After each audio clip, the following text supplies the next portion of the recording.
Вітаю. Всім доброго дня. Всіх вітаю. Так.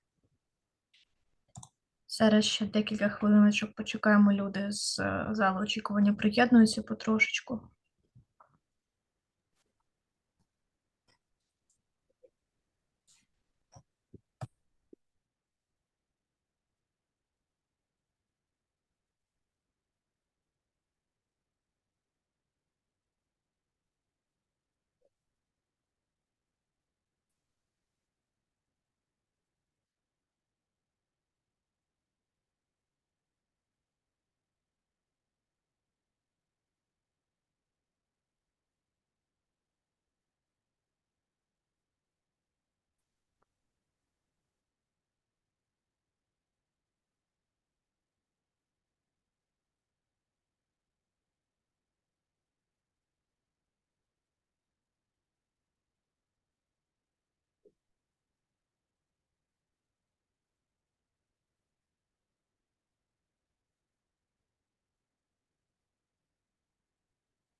Так, я думаю, що можемо вже починати. Я сподіваюся, мене добре чутно.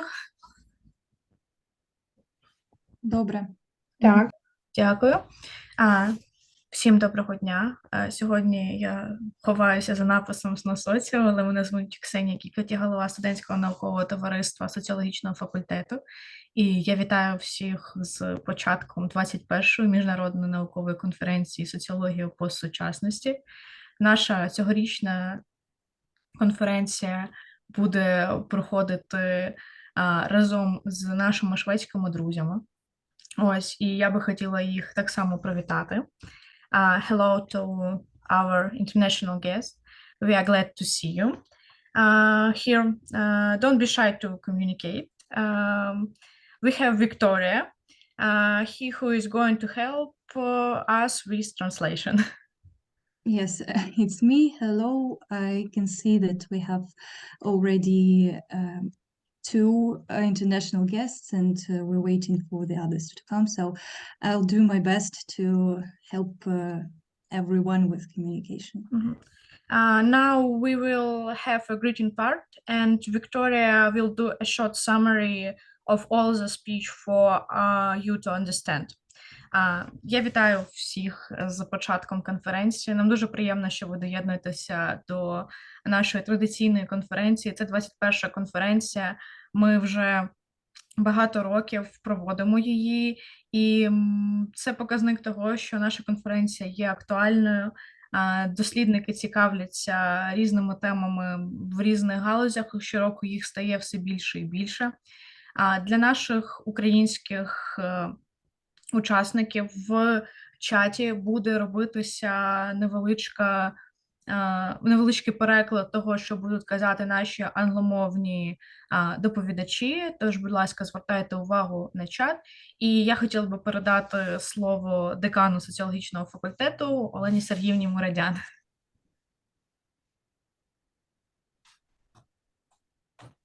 Вітаю всіх.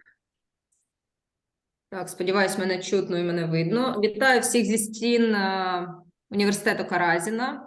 Поки що не соціологічного факультету, бо ми знаходимося у головному корпусі, однак все одно вітання з Харкова тим, хто не в Харкові, тим, хто не в Україні. І я рада, що попри все, тут не буду перелічувати, ми всі живемо в цих умовах, ми все одно розуміємо, що щось традиційне, щось те, що є певним фундаментом в нашому житті, а вже скільки себе пам'ятаю, стільки існує ця конференція, ми це відтворюємо. Ми це відтворюємо у різних форматах, у різному складі, однак все одно є ось такий кістяк, є ті студенти, які намагаються робити трохи більше, ніж середньостатистичний практичний студент, вони роблять наукові пошуки.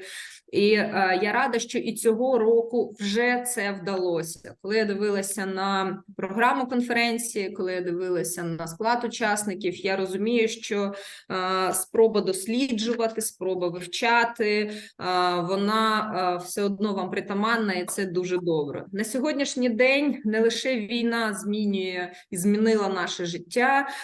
Цю тему, яку ви обрали для круглого столу щодо штучного інтелекту, це те, що дійсно є на сьогоднішній день вкрай цікавим і важливим. Я думаю, що Google пошук у своїй статистиці відзначить ChatGPT як одне з тих слів, що були найбільш вживаним, та програма, з якою всі намагаються там розібратися. Це те, що змінить і вже змінює систему вищої, середньої освіти. І виникає питання, що тут ми зможемо з цим робити. В тому сенсі, чи зможемо ми взяти з цього найкраще. Я впевнена, що так. Однак кому, як не соціологам, дивитися на те, як змінюється ось цей соціальний порядок, так, в суспільстві. Я вітаю, я впевнена, що це буде дуже цікава конференція. Я рада, що, як і всі інші події, вийшли на міжнародний рівень. І я впевнена, що сьогодні буде дуже цікаво. I'm very welcome to see here our international friends and our international colleagues, and I'm glad that this not really good condition that we have in our country, from which our students moved to another places in other countries, that's brings something positive, because this international communication, international scientific communication, academic communication are going on. I'm very glad to see you from another universities, and this is, as our students said, our annual conference. That's mean we have it long time. We have it's like a tradition, and it's quite good that this tradition is going on. I'm sure that after the conference there will be some tie between our faculty, School of Sociology, and the our Swedish friends, already friends for someone who are here. So we have it's for me very important topics, not just influence of the war. We should see how this what kind of impacts we will have on the higher education, what's about artificial intelligence, etc., etc. So I really hope to see our international friends in our other events. You can follow us, and I'm sure something really good will come from this conference also. Have a nice day for all of us. Дякуємо, Олені Сергіївні. І я хотіла би передати слово Вілю Савановичу Бакірову, доктору соціологічних наук, академіку і президенту Соціологічної асоціації України.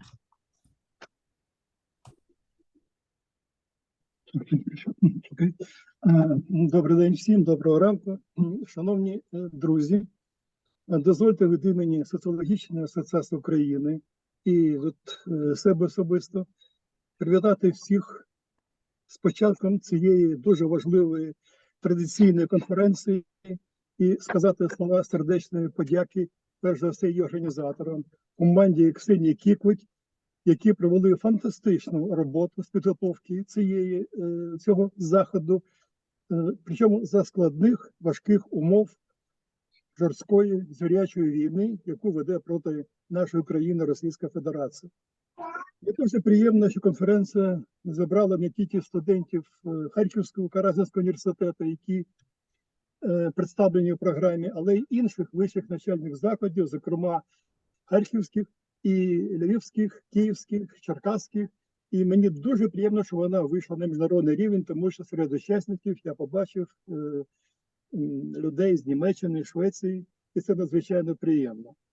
Я хотів би сказати, що війна змінила і продовжує змінювати наше соціальне життя, і це не могло не відбитися на тематиці доповідей, які організатори включили до програми. Багато з них присвячено соціальним проблемам, які породжує саме війна.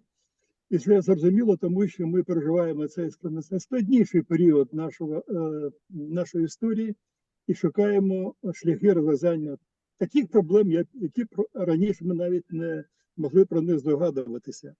Але крім Всього в програмі заявлено дуже багато таких цікавих виступів на такі теми, про які я навіть не здогадувався. Мені дуже хотілося б з ним познайомитися, щоб збагатити свої уявлення про те, чим живе сьогоднішня соціологія. І серед них, безумовно, про що згадала Олена Сергіївна, це проблеми, які тим чи іншим чином пов'язані з цифровими технологіями, з штучним інтелектом, тому що наше суспільство переживає входження до цифрової епохи, яка принципово змінює практично всі соціальні практики. І приємно, що запланований круглий стіл з питання впливу штучного інтелекту на практично на освітні процеси. Я погоджуюся з Оленою Сергіївною, що штучний інтелект, він вже досить давно став таким помітним явищем у суспільному житті, мабуть, з того моменту, коли комп'ютер переміг чемпіона світу з гри в Го. Що ж тобі було важко уявити, тому що це настільки складна гра, що здавалося, тільки людський інтелект здатний тут успішно грати. Але комп'ютер завдяки здатності до самонавчання, завдяки штучному інтелекту зробив це, і люди тоді сильно призадумалися над своєю подальшою долею, над тим, які переваги надає штучний інтелект, але й над тим, які ризики і загрози несе його поширення і розповсюдження. І, безумовно, вторгнення штучного інтелекту в суспільне життя – це такий виклик для соціології, з яким вона раніше, мабуть, не зустрічалася. Ми, як соціологи, інтуїтивно відчуваємо, що трансформації, які викличе штучний інтелект, у 1000 разів будуть більш глибокими, ніж ті, які свого часу викликала парова машина, потім електричество, потім атомна енергетика, потім комп'ютери. Ми відчуваємо інтуїтивно, що технології, які засновані на штучному інтелекті викличуть такі зміни, про які ми сьогодні навіть не уявляємо. І мені здається, що саме молоді люди, молоді соціологи, які не просто соціалізовані і виховані в цифровому суспільстві, але вони в ньому народилися. Вони народилися багато серед учасників конференції, люди, які народилися після того, як виникла всесвітня павутина. І саме цим людям жити в цифровому суспільстві і змагатися з штучним інтелектом, креативності, і визначати, заповнювати, винаходити ті ниші людських практик, де штучний інтелект не зможе нас з вами замінити. Готуючись до відкриття конференції, я, зізнаюся, не утримався від того, щоб запитати чат GDP, що порадити студентам, які займаються наукою.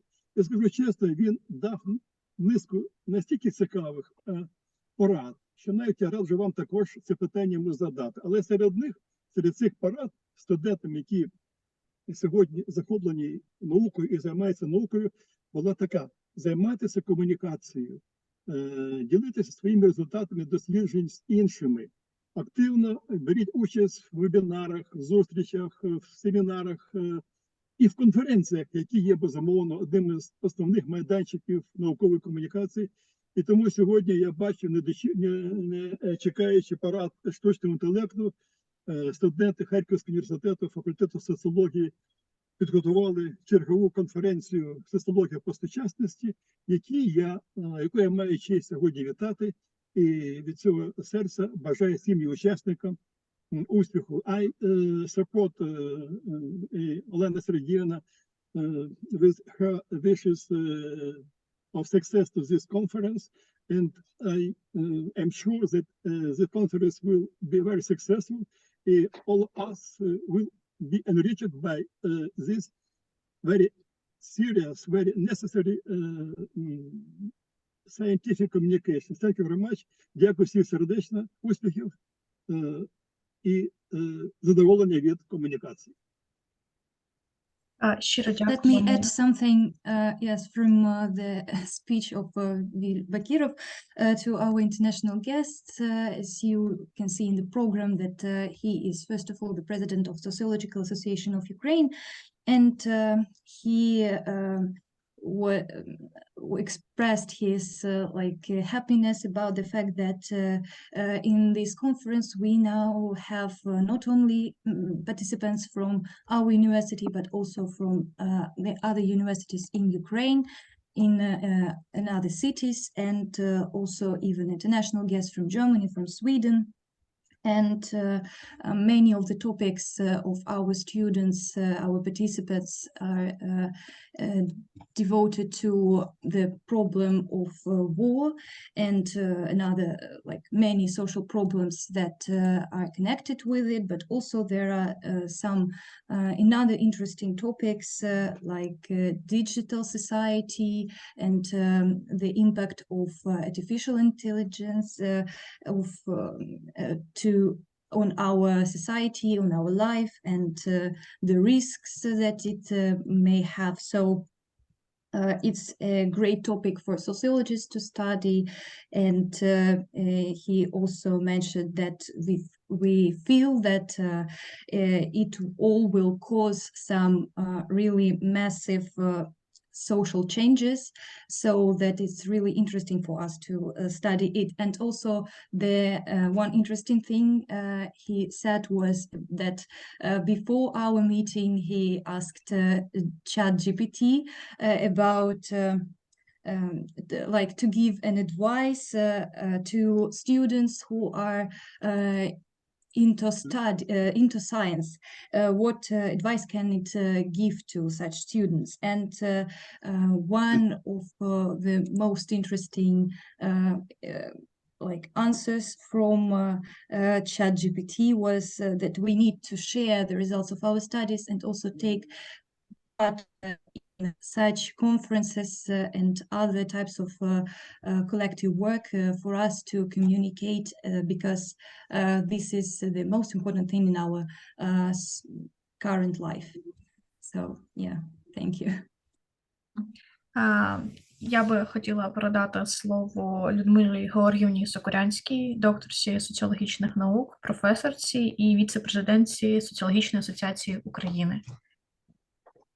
Дякую, шановні друзі, вітаю вас, вітаю від імені Харківського відділення Соціологічної асоціації України, вітаю зі святом соціологічної молоді. Це свято, яке завжди з нами, наразі протягом останніх більш ніж 2 десятиліття це свято відбувається саме в нашому університеті.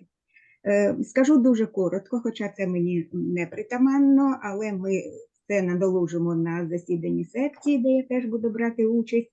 Знаєте, я дуже радію з того, про що вже говорили мої колеги, радію з того, що незважаючи на ту, м'яко кажучи, складну ситуацію, в якій ми опинилися, ту кляту війну, ми з вами працюємо, ми навчаємося, ми спілкуємося, ми живемо, причому живемо повноцінним життям. Я радію з того, що бачу серед учасників цієї конференції не тільки студентів, а й представників, скажімо так, вже більш дорослих соціологів, які представляють не тільки наш університет, не тільки соціологічний факультет, я тут бачу студентів історичного факультету і інших міст України. І у цьому контексті я хотіла б передати щиру вдячність керівникам регіональних відділень нашої асоціації, які долучилися до підготовки нашої конференції і залучили до її участі студентів своїх міст. Я хочу побажати вам і всім нам, знаєте, що сьогодні, мабуть, найдорожче – отримати задоволення від власних виступів, задоволення від виступів своїх колег, отримати насолоду від того інтелектуального спілкування, яке я не просто сподіваюся, я впевнена, що воно буде саме, ваш інтелект буде продемонстрований, а не штучний інтелект. І всі ми будемо отримувати від цього велике задоволення. Я думаю, що і участь у секціях, і участь у круглому столі, саме оця участь і надасть вам оце задоволення, і надасть вам оцю насолоду. Я маю сподівання, що найближчим часом багато хто із вас поповнить ряди нашої великої соціофемілі, я маю на увазі Соціологічної асоціації України, стане членом Соціологічної асоціації України, до чого я вас і закликаю. Я хочу побажати всім тим, хто буде робити свої виступи на нашій конференції, ні пуху, ні пера. Слава Україні! Героям слава! Героям слава. So yeah, I will also make a little summary. So Людмила Сокурянська told that this conference is a holiday, our sociological scientific holiday, and she also emphasized that despite all the difficulties we are now are forced to live through, we continue working, studying, and even making such events. So also she is grateful for the people who participate in this conference. They are not only students of even not only students for first of all, and not only from our university, and even from the other fields of science, like history, philosophy. So we have multidisciplinary conference today, and she also wished all of us to enjoy this day, this meeting, and enjoy this communication, sharing our results of our studies and everything.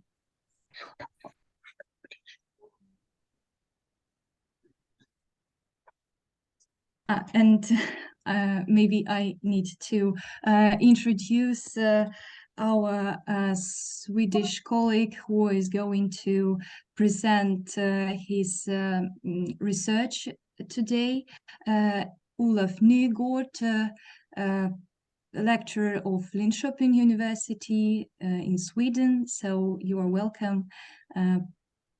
Так, і скажу, що ви можете поставити будь-які питання. Ми розберемося з тим, як їх перекласти, щоб на них відповів наш доповідач. Тож не соромтесь брати активну участь і у чаті слідкуйте за чатом, бо будуть певні тези з його презентації, щоб українською мовою, щоб покращити розуміння. Тож, you're welcome, please share your presentation. You can start.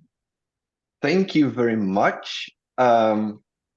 So dear everyone, my name is Olav Nygård, and I'm a researcher in Sweden, in Linköping University. And I would like to start by saying what an honor it is to be invited to this conference.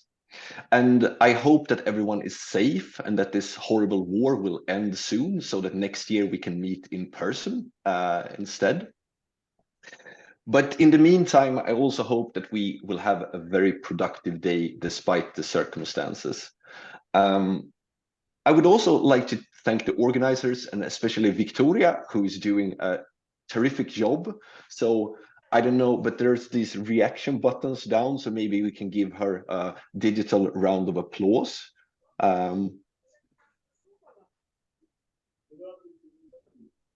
So Thank you.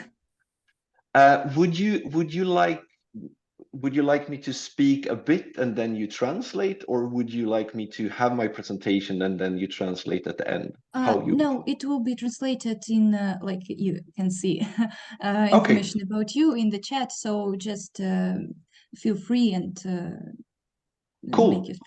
Mm-hmm. So then I will go ahead and start my presentation. So I hope you can see, and if you have trouble hearing me or trouble understanding, just interrupt me at any point. So as I said, my name is Olav Nygård, and my presentation today will be about educational aspirations among children of immigrants in Sweden. And with this, I'm also hoping to make a more general argument about sociological thinking and about potential pitfalls in sociological thinking. So, but let me first start by situating myself. So, as I mentioned briefly, I am in Norrköping in Sweden, which is in the southern part of Sweden. So, and I just want to mention, since I know that this is a conference also for younger scholars, I want to mention that we have some opportunities at Linköping University right now. So, for example, there are we have English-speaking master's programs and 1 week intensive courses. But we also have, currently recruiting 3 PhD candidates. So if you would be interested in coming to us to study or exchange or even as a PhD, please check it out. Now, what I'm going to talk about today is educational aspirations among children of immigrants in Sweden. But to do this, I will start by giving a brief migration history of Sweden, and I will also talk a bit about education and social stratification in general. Then I will move to aspirations and the theoretical framework, and then the research problem. And as I said earlier, I hope to conclude by saying something about the sociological imagination and also about the pitfalls of methodological nationalism. So I don't know if you're familiar with the term methodological nationalism, but if not, it's the notion that, or a tendency in social science to look for explanations or causes at the same place as we see an outcome. So, for example, if we have unemployment in Sweden, we assume that it must be something happening in Sweden that causes this unemployment. But this might not always be the case because, as you know, and as this conference beautifully shows, our social processes are not bounded by national borders, but can in fact be very transnational. And part of this is based on my own research, but I will also speak about the topic more broadly. And as you all know, science is a very collective endeavor. So most of this, what's my research, is actually drawing on other people.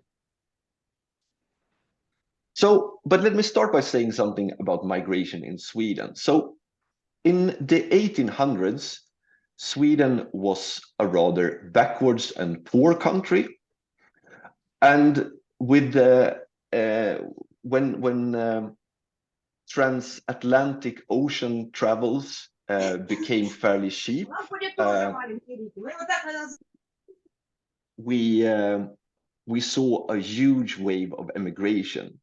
So in these peak years in the late 1800s and early 1900s, almost 1% of the Swedish population emigrated each year.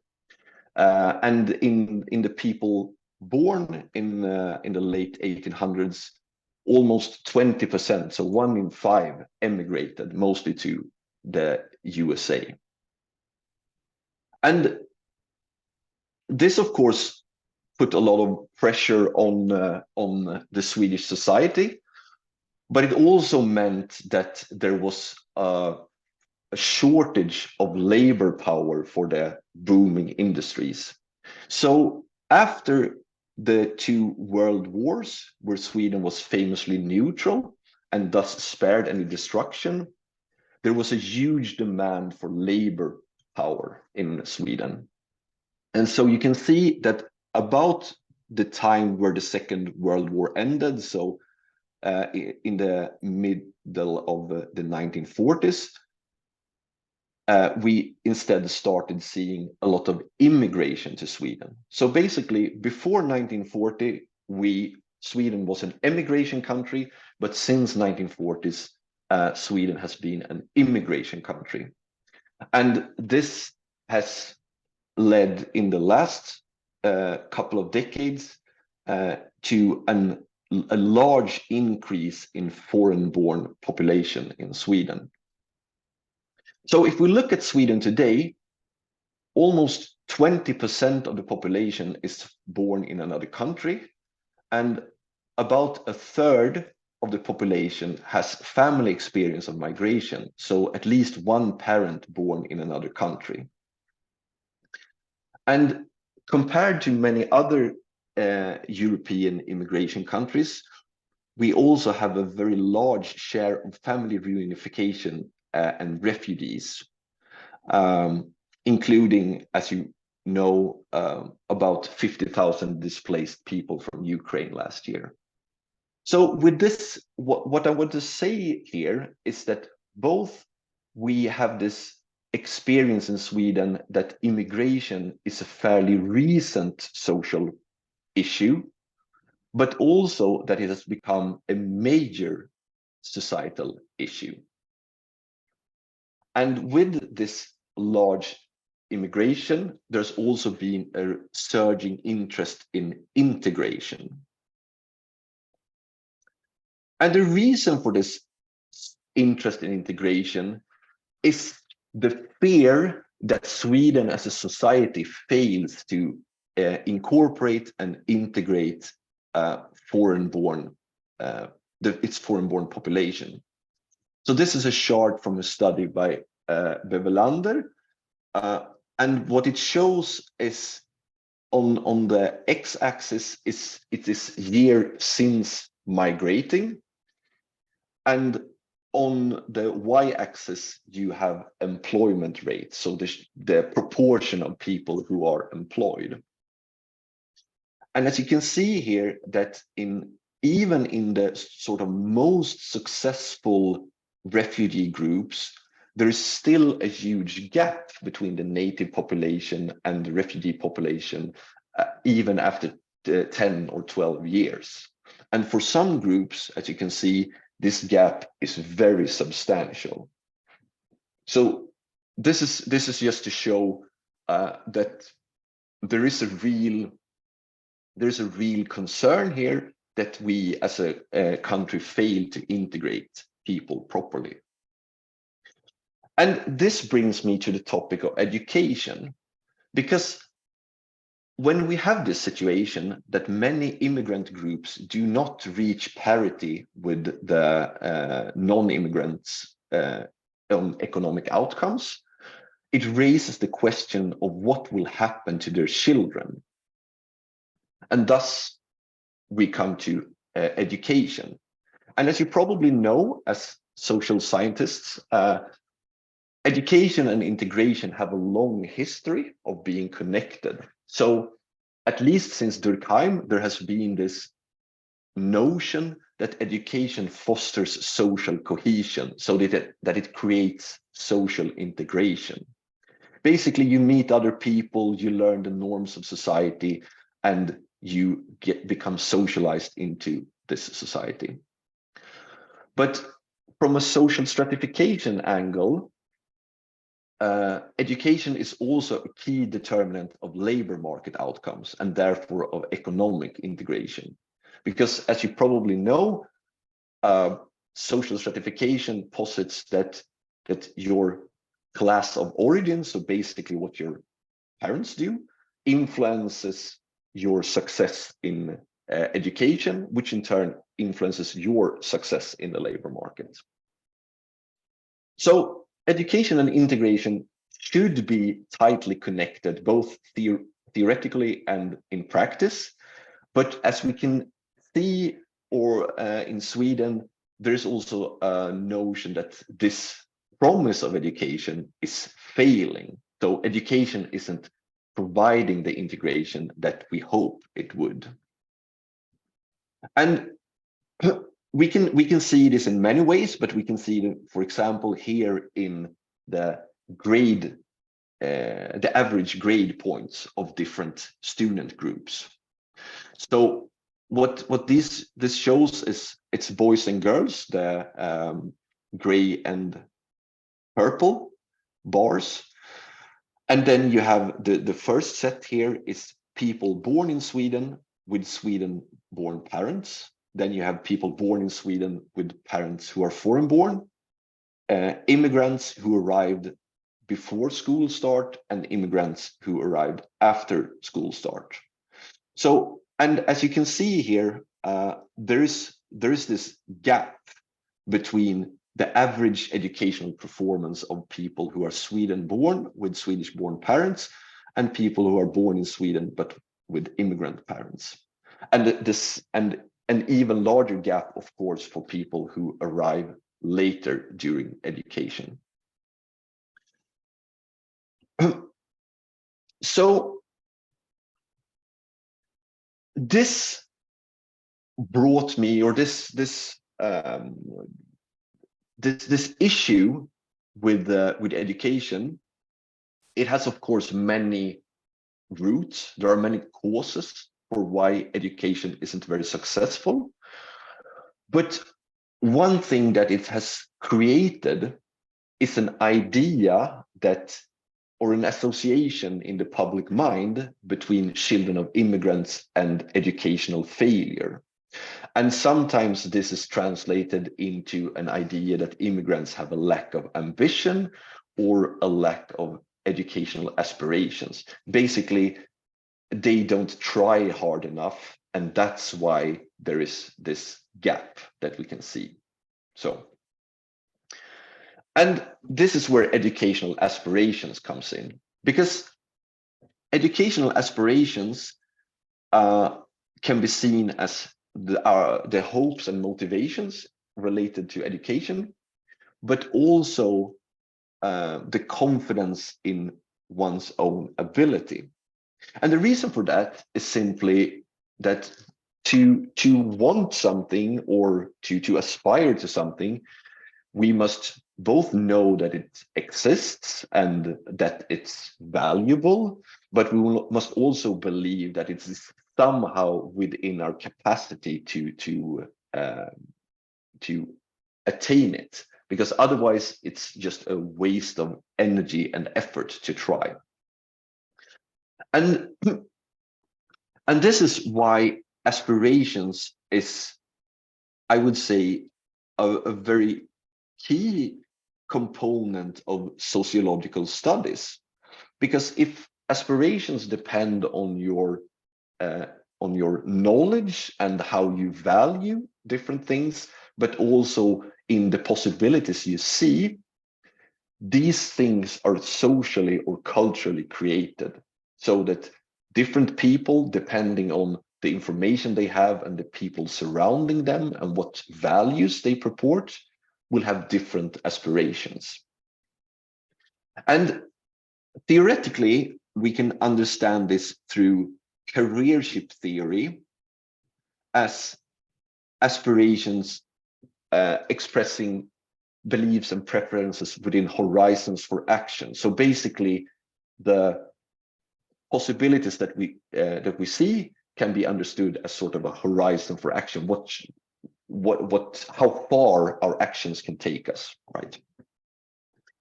And even further, we can relate this to the Bourdieusian notion of social fields and habitus, because social stratification, or the process of competing for jobs and competing for education, can be understood as a social field in a Bourdieusian sense, meaning that it's structured by this competition around a common sort of valued object, for example, salaries or a good job. Now, everyone competing in this field will have different resources and capacities, or in Bourdieusian terms, different positions within this field. So, for example, I might be very skilled at maths, but if I want a job as an accountant, I still need a degree in accounting. It doesn't suffice that I'm just good at maths. So I need these different sort of resources to successfully compete in this field. And in Bourdieusian theory, what happens is that a person experiencing interactions with other people start to internalize their position within this field. So you learn, when you're a kid, you think that everything is possible, but then once you grow older, you learn that some things are out of reach and other things are easy, and yet other things you can attain, but only if you do other things first. For example, go to school. And this creates sort of an inner map of the social field, which directs our action in Bourdieu's thinking. And this is what he calls habitus. So from this theoretical angle, we can say that aspiration expresses a person's habitus, or a person's sort of sense of where they are in the social field, and also what can be done within the social field. And this is the reason why I claim that aspirations are, in fact, even if we tend to think of them as sort of psychological, are in fact very much within the realm of sociology.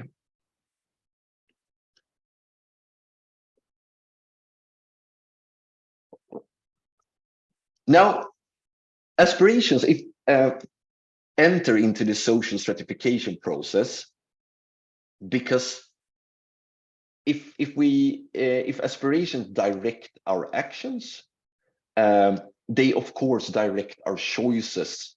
For example, applying for one type of study instead of another, or one type of education instead of another, or one type of job instead of another. And since Boudon in 1974, there has been this idea that we can understand at least two effects of social class or class of origin on educational outcomes.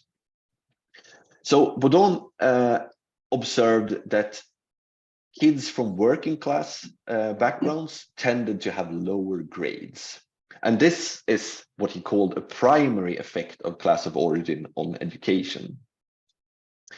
But then there was also another effect he found, that even when working class children and middle class children had the same level of education, working class children tended to not choose education to the same degree as middle class children did. So this implied that there's also a secondary effect of class on education through our choices or through preferences or aspirations. So as I said, working class children tend to have lower educational and occupational aspirations. So basically they have less trust and confidence and hopes in their ability to, or their possibilities to study at a university, but also have lower hopes and trusts in their possibilities to get a good job. And from these sort of theoretical perspectives that I tried to summarize for you, we can see this as working class children having either lower or more limited horizons for action, or that they have internalized experiences or an habitus that sort of directs them to other options, or we can see this as a secondary effect of class of origin following Boudon. But regardless, we have a very stable finding throughout or over time and across countries that working class children tend to have lower educational aspirations than middle class children. Now, this brings me finally to the research problem of educational aspirations among children of immigrants in Sweden. Because as I mentioned initially, children of immigrants tend to grow up under worse circumstances. They have lower socioeconomic background, they face segregation, they tend to have lower grades in school, and they tend to have worse future prospects due to discrimination and marginalization in society. So because of this, and in analogy with the working class families that I recently described, we would expect children of immigrants to have lower educational aspirations, right?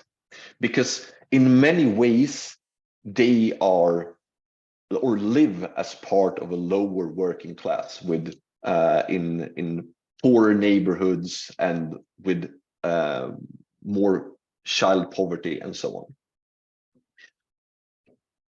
But this is not what we find. So this is data from international study where 14-year-olds were asked what hopes they have for the future. And these various bars, the various colored bars, they are just different subgroups of the population. But what you can focus on is that the sort of green or greenish turquoise to your far left is Swedish-born kids with Sweden-born parents. And then all the others are sort of various immigrant groups. And as you can see, with regards to good life and having a job at 30, there is basically no difference, no meaningful difference between these groups. But here, when asked whether they believe that they will have a university degree at the age of 30, there is a huge discrepancy where all immigrant groups in Sweden, in fact, have a higher belief about themselves having a university degree at age 30 than non-immigrant students in Sweden. And the same, as you can see, is also to some extent true for the question about, do you think that you will succeed in work and have a lot of money at age 30? But it's especially here at the university degree that immigrants or children of immigrants in Sweden stand out. So the mystery then is that we have a group, like a very substantial group in Sweden, who face worse circumstances growing up, who have lower grades in school and worse future prospects, but still have higher educational aspirations. And this, from the sort of standard models, it's sort of paradoxical, because we would expect that disadvantaged kids have lower aspirations that sort of expresses their disadvantage. So this brings us to the mystery or the paradox. What can explain these higher educational aspirations? Now, there are two standard explanations for this, where the first is that it has to do with some school-oriented origin country culture. And the second is that there's a particular optimism among immigrants. So basically, you migrate because you have hopes for a better life. But the problem with these two explanations is that they seem to be a poor fit, at least in Sweden. So for the first explanation, it's reasonable to assume that different cultures vary to the degree they're school-oriented, but it don't really make sense to assume that all origin countries are more school-oriented than all destination countries, because this image that I showed you was not only for Sweden, but for several European countries. And so the second explanation then, with immigrant optimism, it seems more reasonable, because if it pertains to all immigrant groups, it makes sense that it's something within immigration that causes it. But still, it seems to be a poor fit in Sweden, because as I mentioned earlier, in Sweden, we have a huge group of refugees and reunification migrants, and they cannot be assumed to migrate due to optimism about the future, but in some instances, we might instead think that they move because of emotional or societal crisis, such as war or other disasters. So with that, I would like to propose, and this is not just me, it's also other researchers, but I would like to propose a third alternative, which is sort of takes instead a transnational viewpoint. Because even if it's true that immigrants are often disadvantaged in Sweden, they were often established in their country of origin and therefore not particularly disadvantaged in their country of origin. And for education, this becomes sort of invisible in our statistics because different countries have different proportions of secondary and tertiary education. So I know that you can't really make much sense of this picture, but what you can probably see is that that all these dots aren't at the same level. And what these dots represent is the share of population with a certain type of education within OECD country. So there is huge discrepancies here between, for example, how large proportion of the population who just has primary education and how large proportion who has a secondary or tertiary education. But to understand this, we must also then take the country of origin into account. And if we do this, we find that immigrants in Sweden, in fact, tend to almost across the board be more well-educated than the average person in their country of origin. So that they're sort of coming from a not disadvantaged background, but a medium to even advantaged background. And we can also see that some groups, for example, immigrants from Eastern Europe, tend to be not only more well-educated than people in their home country, but also more well-educated than the average person in Sweden. And if we see it this way, there is of course no mystery that their kids have high educational aspirations. So my contention here then is that the high aspirations reflect a higher pre-migration class position rather than the lower post-migration position. And importantly for our talk here is that this only appears as a mystery or paradox because we tend to disregard the pre-migration history and the transnational present of immigrant families. So with this, I would like to wrap up. And C. Wright Mills famously said in the 50s that the sociological imagination is about connecting the particular and the general. And in this case, I think that the particular and rather niche example is the aspirations among children of immigrants in Sweden, right? This is a very sort of narrow interest, right? But what I tried to show through this particular example is a more general argument that social interactions are not contained by the present or by national borders, again, as this conference is a very beautiful example of. Meaning then that our sociological imagination should similarly not be constrained by a narrow focus on the present or nor constrained by methodological nationalism. That is, thinking that the entire society happens within the borders of a country. So for the coming day, I would like to encourage you to do two things. So first, consider the history of your object of study. And second, to remember that what you observe in one place might have its explanation in a different place, so that we direct our sociological imagination at the correct place and correct times. Thank you very much, and thank you for having me. Thank you, Olav. And now we're looking for some questions. Maybe some of you have them. Yeah, Anna. Please. Добрий день. Я задам питання українською до Олафа. Чи впливають вже закладені культурні особливості іммігрантів з різних країн саме на наукову реальність Швеції, коли вони все ж таки доходять до вищого рівня освіти, а точніше до високих наукових ступенів? Тобто, чи привносять вони якісь зміни до якихось можливих наукових традицій, наприклад, в соціології? Okay.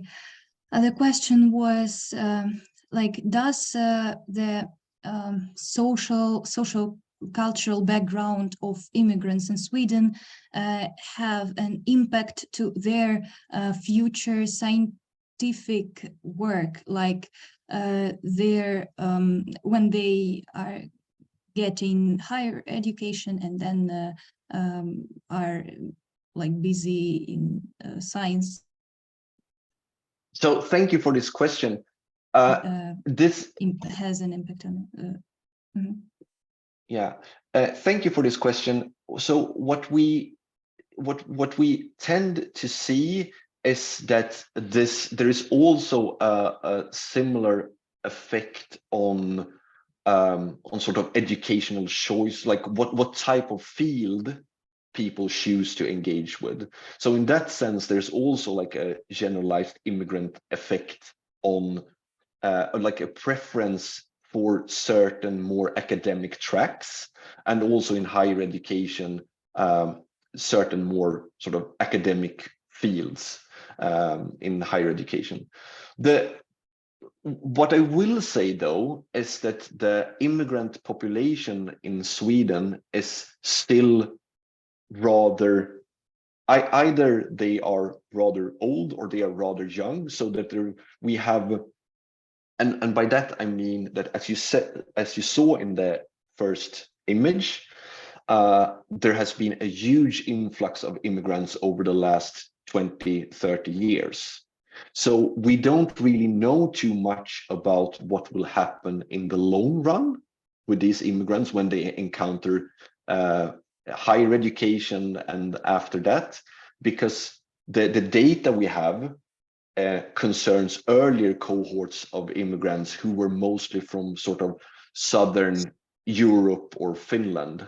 So, but whereas today's immigrant largely come from the Middle East and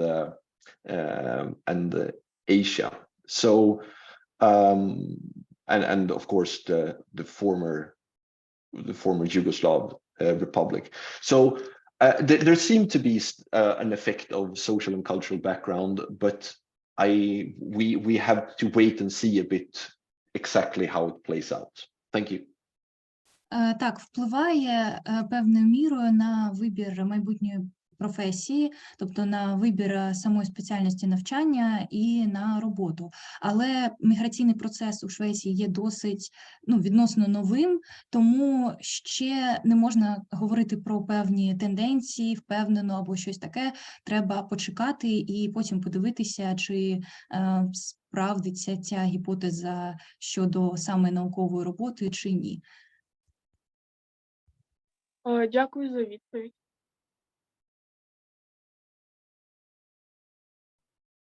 Thank you for your answer. Yeah, maybe someone else can ask something. I have a question. The difference between the educational aspiration of immigrants and refugees?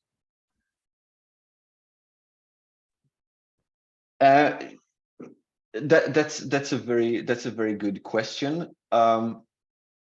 So I think that in general, what we see is that the sort of the most important effect is that of, or one of the most important effect is that of sort of home country class position. So it depends very much on the refugees, because some refugees are more in the sense, or in one sense, sort of political refugees, and therefore come from a higher, like very well-educated class in the home country, whereas there's also refugees who are helped by, for example, United Nations programs and so on, and therefore are at the more low end of the home country education distribution. So I think that there's differences, but I also think that there's huge differences within the refugee groups themselves, depending on the circumstances of migration, but also on sort of their home country circumstances. And of course, refugees often face a additional problem in that they like can't bring, or they perhaps can't plan their migration as well as other types of migrants, which creates further disadvantages, for example, in the labor market. So I want to highlight that there's still like living conditions in Sweden and other conditions still make a huge impact, right? So it's not just about home country, class position, and so on, but that there is there's differences within each sort of subgroup too, as you correctly point out. So thank you for that. Thank you so much. Так, я перекладу дуже швидко. Було питання в тому, чи є різниця між освітніми прагненнями іммігрантів та біженців у Швеції, і Олаф нам зазначив, що вона є, і навіть є різниця між групами біженців, тобто є біженці, які, наприклад, там шукали політичного прихисту в Швеції, і вони зазвичай мають мали досить високий соціальний статус у своїй країні, тому вони мають одні освітні прагнення, а є і ті, хто там біг від надзвичайних певних умов, так, то вони мають інший рівень в залежності від того, за якою саме програмою, можна сказати, це біженці, також є різниця. І, звісно ж, є різниця між іммігрантами, які планували. У біженців є особливість, що вони, як правило, не планували таку ситуацію в своєму житті, тому не можна говорити про певні точні там дані або щось таке, але як гіпотезу все ж таки можна висловити про те, що вони мають різні освітні прагнення, і вони залежать від тих умов, які мають ці біженці або іммігранти, які мали вони до того у своїй рідній країні, як вони живуть у Швеції, як вони влаштувалися і так далі. Так, Таня, будь ласка. Оксана.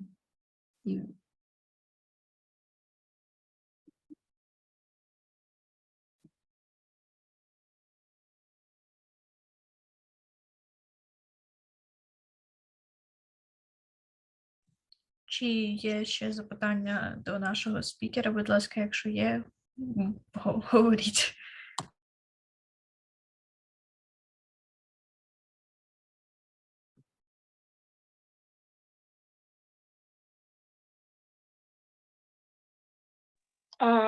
Можна я ще задам одне питання? Так. Це питання конкретно стосується самого дослідження.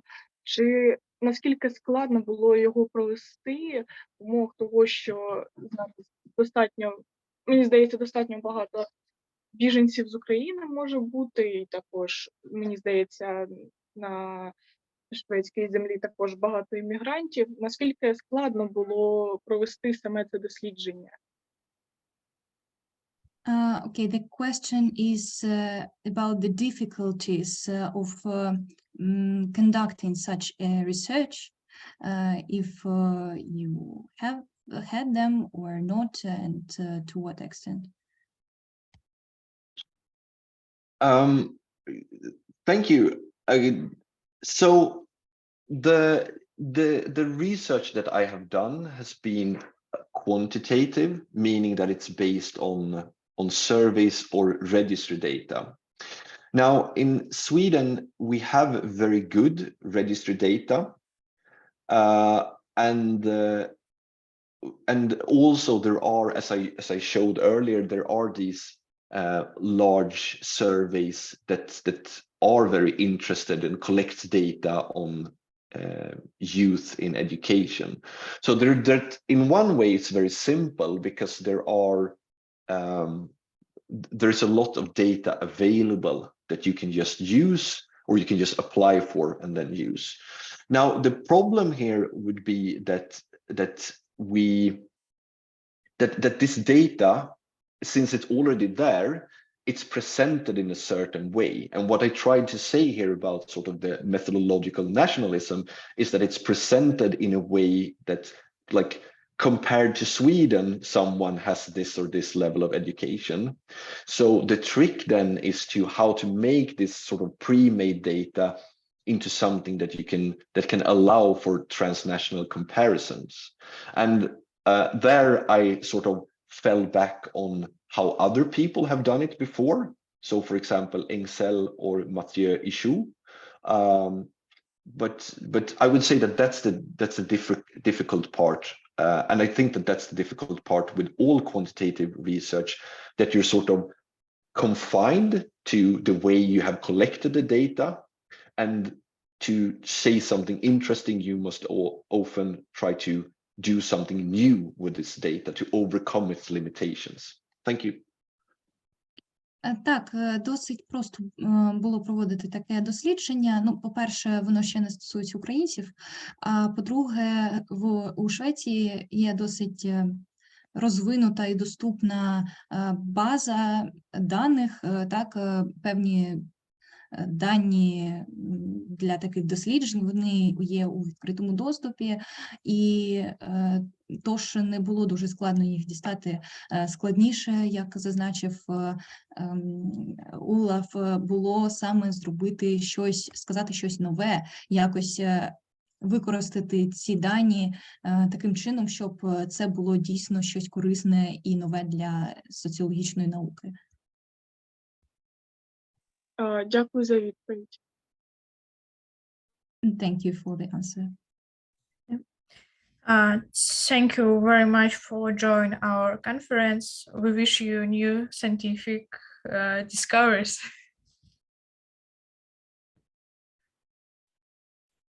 Я передам слово Вікторії. Так, власне, це я, і зараз я підключу демонстрацію екрану. Yes. Can you see it? I hope, yeah. Yeah.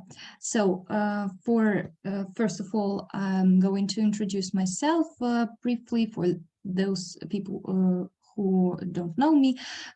My name is Vікторія Бєляєва. I'm Deputy Head of Student Scientific Society, 4-year student of Social, Political and Marketing Researches.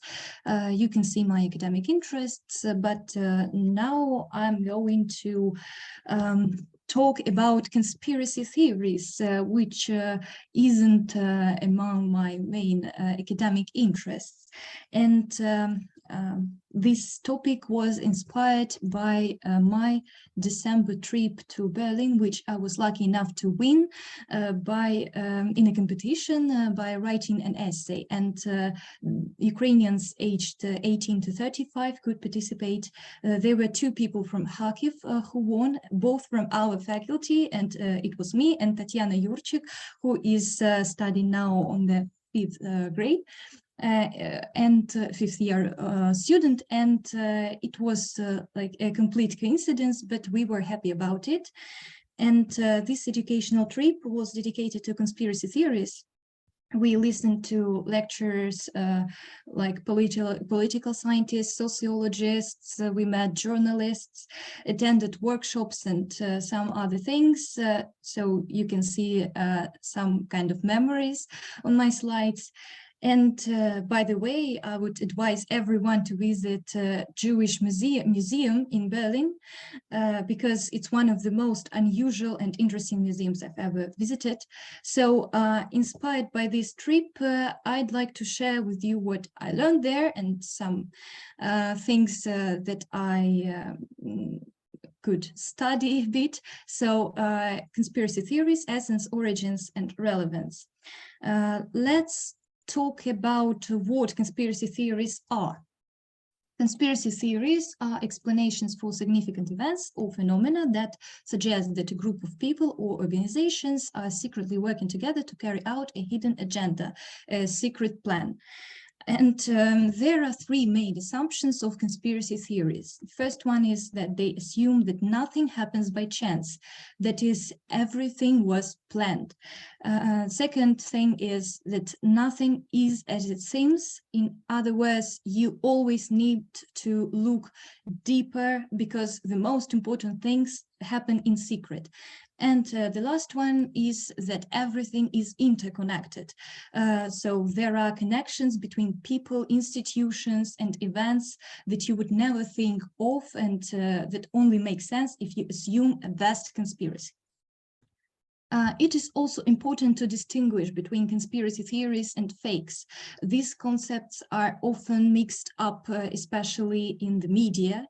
However, it should be remembered that conspiracy theories are the belief that something happens as a result of a huge conspiracy by a certain group of people, while fake news is a more general concept and is disinformation of any kind. So belief in conspiracy theories can be called almost a biological trait of humans. This is typical for many people in many countries, even in the most economically prosperous ones. Conspiracy theories emerge when the explanation for certain social phenomena isn't obvious. A person's natural desire to explain things is confronted with the need, with the impossibility to satisfy this need. This forces a person to try to explain what isn't clear to him or her, because understanding helps us to adapt to social conditions, to the conditions of reality. And also the natural egoism of a person leads to shifting the personality to for everything bad to others. And therefore people single out certain social groups and blame them for everything because it's just easier, and this is how conspiracy theories are created. So one of the oldest conspiracy theories that has survived to this day is the Jewish conspiracy theory, which is the belief that Jews control the world, including power, money, and the media. According to this theory, Jews plan to establish the world dictatorship using their financial and political influence. And also such prejudices gave rise to anti-Semitism, which is one of the global problems today too. And one of the youngest conspiracy theories is it's a group of conspiracy theories connected with COVID-19 pandemic. It has become a provocative mechanism and at the same time a ground for emergence of conspiracy theories. There's a natural explanation of it because most of people usually don't have sufficient set of natural science knowledge, such as biology, chemistry, medicine, and they can't form an independent judgment about the mechanisms of COVID-19 spread. This slide contains just a few of popular conspiracy theories connected to COVID-19, so you can look through it. In short, according to conspiracy theories, the coronavirus and its vaccines were created by those who want to rule the world and kill a lot of people, just like that. And in Ukraine, this opinion was quite widespread. 37% of Ukrainians agreed with the statement the coronavirus was specially developed and deliberately spread around the world to reduce the population and or cause damage to certain countries. And also 29% of Ukrainians agreed with the following: the coronavirus was made artificially in a laboratory, but its spread around the world was an accident. And In Germany, these opinions are not as widespread. The statement, the secret power is responsible for the COVID-19 pandemic, was rather agreed and strongly agreed by only 10% of respondents. So as you can see, according to Michael Butter, one of the main differences found in Europe is that in many parts of Eastern Europe, conspiracy theories are socially acceptable and legitimized, unlike in Scandinavia or Western Europe. And as we know, this isn't the case of Ukraine too, and there are no researchers to determine which conspiracy theories are widespread in Ukraine and to what extent, but I think living in Ukrainian society, we can talk about the prevalence of conspiracy theories among Ukrainians. We also have some local conspiracy theories in Ukraine, which in particular have been promoted and are being promoted by Russian propaganda. For example, the idea that people who participated in the Maidan events, in the Revolution of Dignity, were paid people of the Western authorities rather than ordinary people who had a certain civic position and the courage to express it. And as for the current military events in Ukraine, there is a preconception that the USA, Europe, and Russia have agreed on everything, are acting according to a plan, and have even determined when the war will end. So there is no data on the prevalence of such opinions in Ukraine, but we also only have like this, 9% of Ukrainians agreed with the statement Western countries deliberately supplied Ukraine with weapons and tried to drag Ukraine into a war against Russia. So this opinion isn't widespread among Ukrainians, but the interesting thing is that in Germany, about 20% of Germans said that they agreed with the opinion NATO had been provoking Russia for so long that Russia was forced to go to war. And almost 20% of Germans also agreed with the statement Putin is standing up to the global elite who are pulling the strings in the background. So, next slide.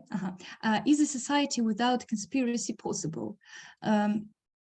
Especially Ukrainian society, because like I'm the part of it and can judge kind of Ukrainian society.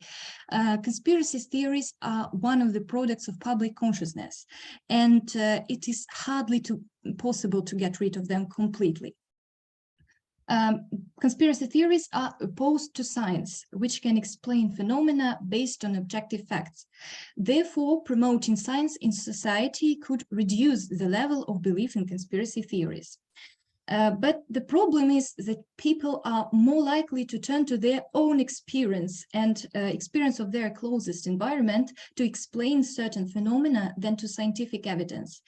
Therefore, in addition to the essence of things, people also need to understand why science should be trusted more than the opinions of the others, why it is so important to refer to recognized authoritative scientific publication and to form an opinion based on the analysis of many sources. Explaining, teaching, and convincing the masses of this isn't an easy task. And moreover, conspiracy theories are a powerful manipulative tool used by politicians, can be used by the politicians as one of the most effective methods of uniting people is to oppose them to a common enemy, which can be like certain social groups. And I would like to conclude my report with a call to increase media literacy among Ukrainians. It all starts with each of us. So don't forget to check the information you consume, refer to reliable sources, and think analytically. In this way, we will be able to move closer, however slowly, to overcoming the prevalence of belief in conspiracy theories in Ukraine. So thank you for your attention.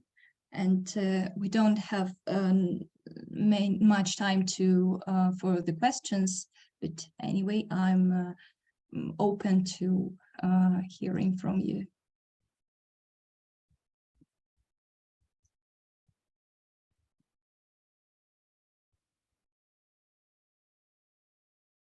Ксенія, що у нас з регламентом, у котрій ми мали закінчити, бо...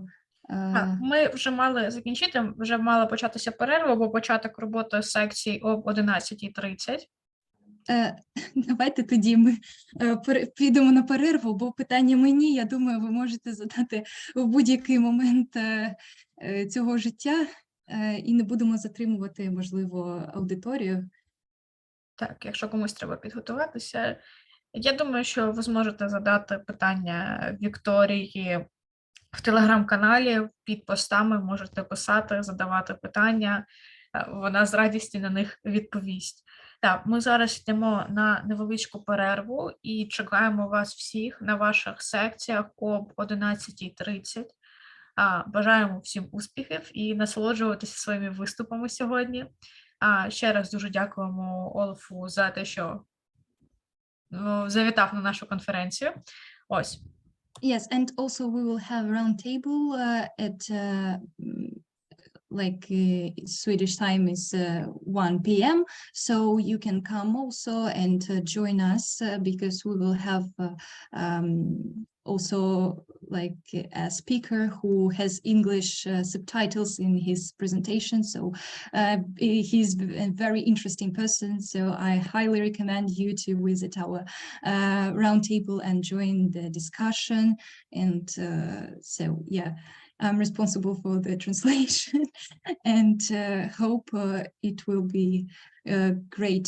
Так, і запрошую всіх на круглий стіл, який у нас о 2-й годині, як ви знаєте, поспілкуємось, послухаємо дуже цікавого спікера. Тож, ви знаєте програму, ми вас чекаємо і йдемо на перерву дуже швидко.